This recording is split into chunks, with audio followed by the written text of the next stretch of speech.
이런 강력한 핵폭탄 그 자체를 에너지원으로 활용하자는 미친 아이디어가 등장하기 시작합니다.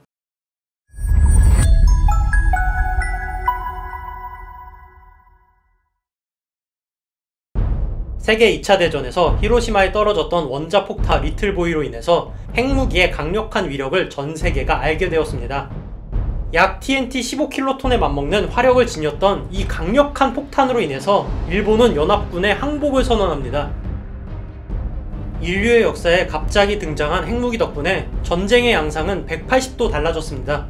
폭발력에서 말하는 단위는 TNT 폭탄에 사용되는 화약 트리니티 로톨루엔이 폭발할 때 나오는 에너지량이며 리틀보이는 TNT 15,000톤이 폭발할 때의 위력이 나왔다는 것입니다.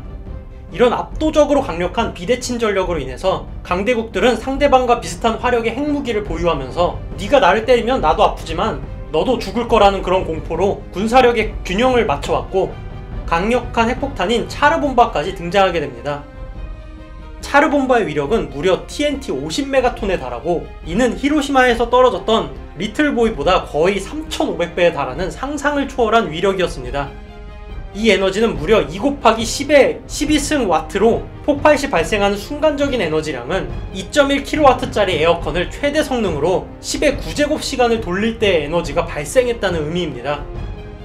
핵 에너지가 이렇게 강하다 보니 인류는 이 강력한 에너지를 사용할 방법을 찾게 되고 그중 실제로 유용하게 사용하고 있는 것이 원자력 발전소입니다.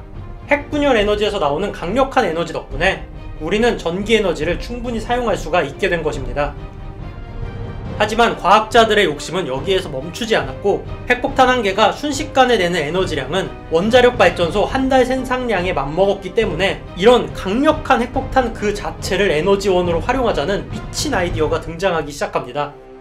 바로 핵폭탄을 이용해서 우주여행과 항성 간 여행을 할 수 있는 우주선을 만들겠다는 오리온 프로젝트였죠.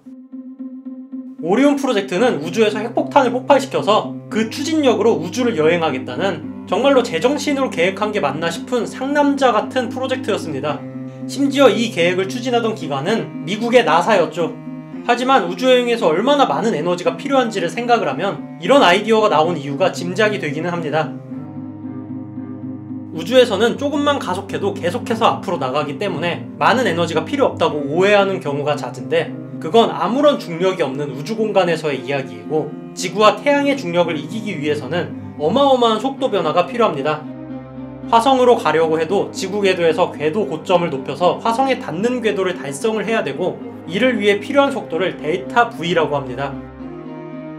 슈퍼카는 일명 제로백이라고 하는 용어로 3초 만에 시속 100km의 속도에 달성을 하면 굉장한 능력으로 이야기를 하지만 화성에 닿기 위해 요구가 되는 속도는 초속 단위이기 때문에 굳이 시속으로 고쳐 쓰자면 시속 10만 km에 육박합니다. 우주선에 이만큼의 속도 변화가 필요하기 때문에 지구 저궤도에 100톤을 보낸다고 하더라도 화성까지는 20톤밖에 보내지를 못하는 것입니다. 80톤 이상은 전부 다 델타 V를 달성하기 위한 에너지원으로 사용이 됩니다.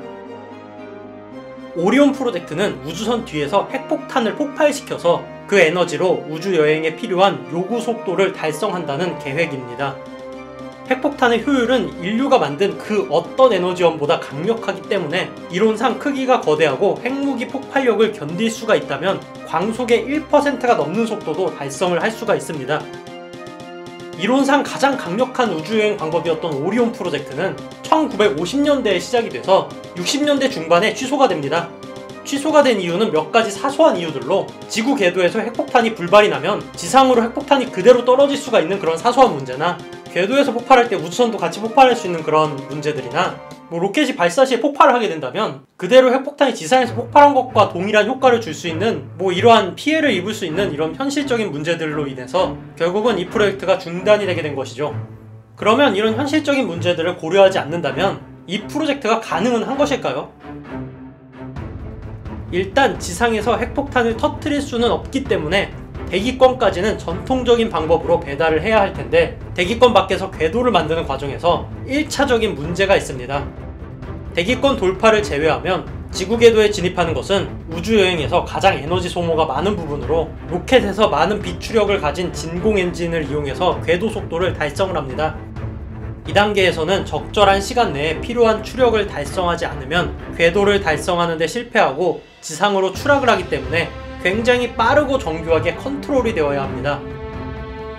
하지만 만약 이 과정에서 연료로 사용되는 핵폭탄의 폭발이 후미에 있는 정중앙에서 폭발을 하지 않거나 우주선이 자세 제어에 실패를 하게 되면 그냥 핵폭탄이 지구로 떨어지게 되는 것입니다. 궤도 달성 이후에 실패하는 것과는 차원이 다른 리스크인 셈이죠. 그리고 궤도 진입 이후에도 행성 간 여행에서 계속되는 핵폭탄의 폭발 충격을 우주선이 견뎌내야 합니다. 최대한 효율적으로 에너지를 사용하려면 핵폭탄이 우주선에서 가까운 곳에서 폭발할수록 효율적인데 우주선의 내구성 자체도 문제고 자기가 탄 우주선 바로 옆에서 계속해서 핵폭탄이 터지고 있다는 사실을 편안하게 생각할 사람도 많지 않을 것으로 생각이 됩니다. 그럼에도 불구하고 이런 몇 가지 문제만 해결이 되면 이론적으로 가장 적은 연료 무게로 우주를 비행할 수 있는 방법이긴 합니다. 그런데 모든 기술적인 어려움이 해결이 됐다고 하더라도 핵 확산 금지 조약과 우주의 평화적 이용이라는 전제에서 위배되기 때문에 현실적으로 다시 프로젝트가 추진될 것 같지는 않지만 개인적으로는 솔라셀 같은 여성적인 방법보다 상남자 같은 핵펄스 추진 로켓이 더 간지가 나지 않나 싶어서 소개를 하게 되었습니다. 그리고 참고로 핵엔진이라고 하면은 주로 해결 추진 엔진을 얘기하는 것이기 때문에 이거는 내가 알고 있던 핵엔진이랑은 이야기가 좀 다른데? 라고 이야기를 하시면 안됩니다. 그럼 이만 km/s 이상의 속도를 낼 수 있는 다른 아이디어들도 많이 나왔으면 좋겠습니다. 그럼 이만